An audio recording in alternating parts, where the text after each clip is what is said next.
Комисијата за заразни болести даде зелено светло за отворање на трговските центри, автошколите и спортските облажувалници.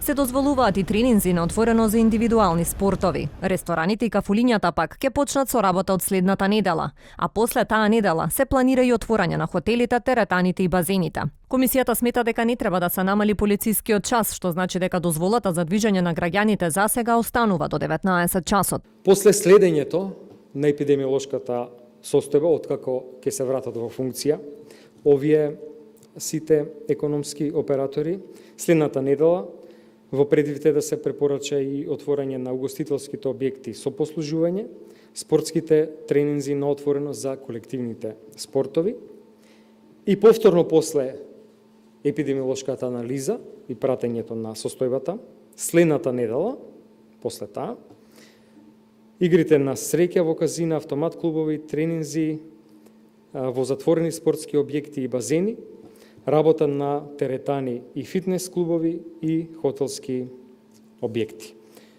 Повторувам дека помеѓу сите овие препораки детално ќе се пратат параметрите, епидемиолошката состојба. Ово е планот кој што сега го поднесуваме до владата. Градинките засега остануваат затворени. Од утре ќе се почне со скрининг на вработените, а во меѓувреме се подготвуваат и протоколите за тоа како ќе функционираат.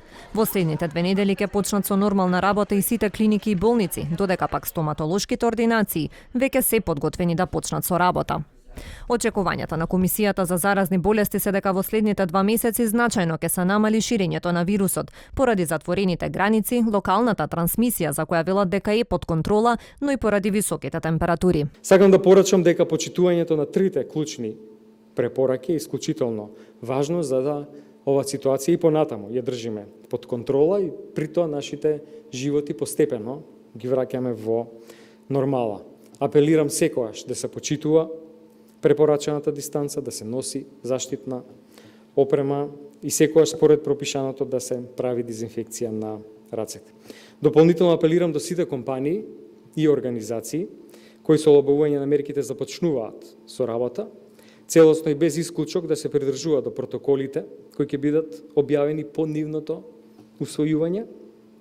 Тоа ќе биде предуслов за понатамошно целосно отварање на сите други дејности и враќање во функција на целиот работен процес во државата. Министерот за здравство повика да се откаже протестот против полицискиот час кој што се најавува на социјалните мрежи, бидејќи како што вели, токму досегашните рестриктивни мерки и полицискиот час придонесоа за држање контрола над епидемијата на коронавирусот.